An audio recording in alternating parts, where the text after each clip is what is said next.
శ్రీమాత్రే నమః. నా సౌందర్యలహరి ప్రపంచానికి స్వాగతం అండి.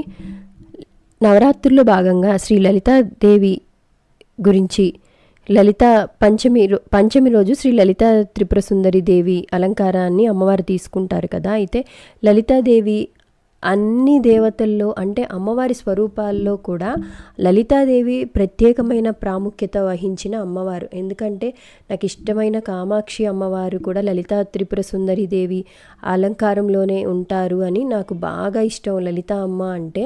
అయితే లలిత అమ్మ గురించి చిన్నగా ఒక 4 విషయాలు తెలుసుకుందాము.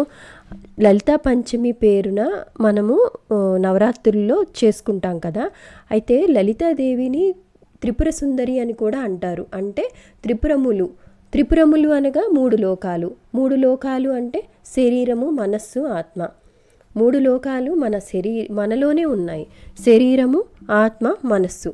మహావిద్యలు అని పిలుచుకునే జ్ఞానదేవతల్లో త్రిపుర సుందరి 3వది. దేవి త్రిపుర సుందరిని లలిత అని తలుస్తూ 16 సంవత్సరాల అమ్మాయి రూపంలో చిత్రీకరిస్తారు. కావున ఆమెను షోడశి అని కూడా పిలుస్తారు. ఆమె అవగాహనకు అందనంత అద్భుతమైన సౌందర్యంగా ప్రకాశించే బంగారు లలితమ్మ. తెలివి అయిన సృష్టి విశ్వం ఉనికి అభివ్యక్తిగా చూస్తారు కనుక ఆమెను లలితాదేవి అని పిలుస్తూ ఉంటారు. లలిత అంటే లాలించే తల్లి, మనల్ని పాలించే తల్లి అని కూడా అర్థం. ఆశ్వయుజ శుక్లపక్ష పంచమి రోజున శ్రీ లలితాదేవిని పూజించడం ద్వారా అష్టైశ్వర్యాలు లభిస్తాయి.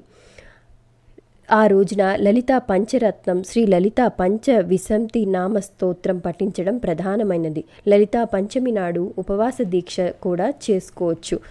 లలితాదేవితో పాటుగా పరమశివుణ్ణి, స్కందమాతని కూడా పూజ చేయడం చాలా మంచిది. లలితా పంచమి ప్రాముఖ్యత వివిధ పురాణాలతో పాటు కాళికా పురాణంలో కూడా చెప్పారు. పురాణాల ప్రకారం ఈ పవిత్రమైన రోజుని బండ అను రాక్షసుని సంహరించారు అమ్మవారు.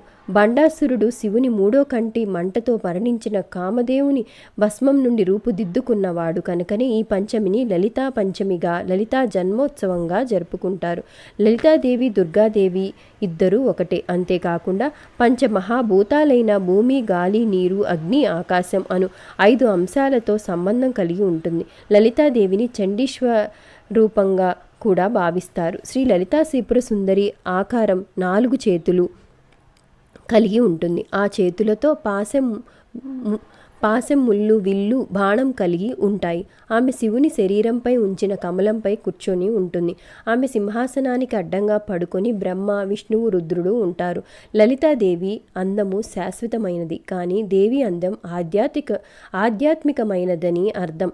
ఆమె అందం దైవత్వాన్ని అత్యున్నత రూపంలో గ్రహించగలిగినప్పుడు అనుభవించే అనుభూతి. ఆది శంకరాచార్యుల ప్రకారం దేవి త్రిపుర సుందరి అందం మనం మొత్తం విశ్వాన్ని మనలోనే చూసుకున్నప్పుడు ఉద్భవించే స్వచ్ఛమైన అవగాహన అంతిమ అందం. ఈ దేవిని ఆరాధించడం వల్ల శరీరం, మనస్సుకు సంబంధించిన భావోద్వేగాలను నియంత్రించడంలో సహాయపడుతుంది. అంతేగాక జననం, పునర్జన్మ చక్రం నుండి మోక్షం లభిస్తుంది.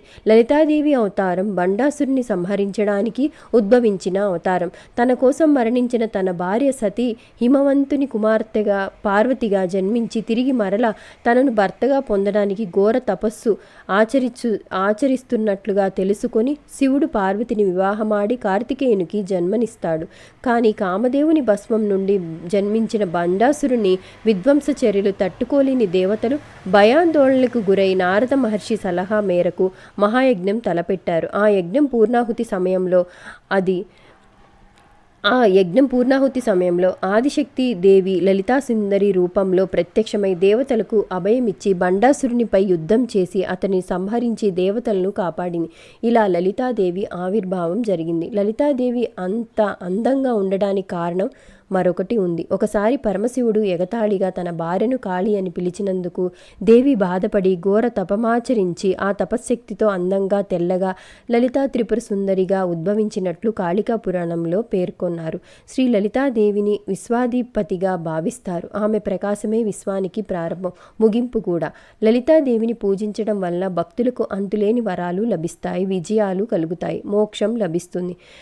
అంతేకాకుండా గ్రహదోషాలు, ప్రతికూల ప్రభావాలు తొలగిపోతాయి. లలితా పంచకంలో అమ్మవారిని వర్ణిస్తూ శ్రీ జగద్గురు ఆదిశంకరాచార్యులు ఇలా స్తుతించారు. ప్రాతస్మరామి లలిత వదనారవిందం బింబాదరం మృదుల మౌక్తిక శోభినాసం ఆకర్ణ దీర్ఘనయనం మణికుండలాడ్యం మందస్మితం మృగమదోజ్వల పాలదేశం.